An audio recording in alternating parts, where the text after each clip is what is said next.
The first verse of scripture that comes to mind is Ephesians 4:11 through 13, where Paul writes that God gave some to be apostles, prophets, evangelists, pastors, and teachers to equip God's people for works of service. So I'm constantly having to remind myself as a leader, my job is not to do the ministry. My job is to equip others to do ministry. As I heard said last week at a leadership conference, it's not about me being a genius, but about me creating a team, a community of geniuses.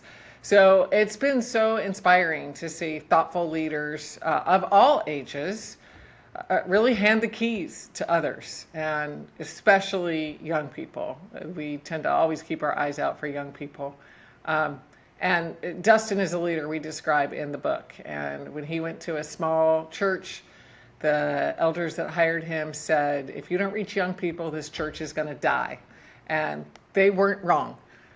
It was a small and aging church. And so Dustin started keeping his eye out for young adults who would walk through the building, come to gatherings. He would get their names and emails. Eventually, he and his wife felt like it was time to start a young adult Bible study. They did. Young adults started showing up.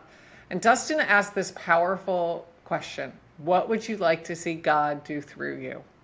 What would you like to see God do through you? And the young adults, they had a proclivity for being medical professionals that had come to the church.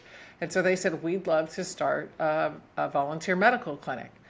And so the young adults worked on a plan. They took it to the deacon board. The deacon league board had a lot of questions.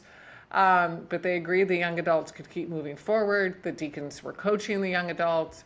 The overall congregation got involved. And now both this church and a second church that Dustin ended up planting, they've done several one-day medical clinics and served thousands in their community.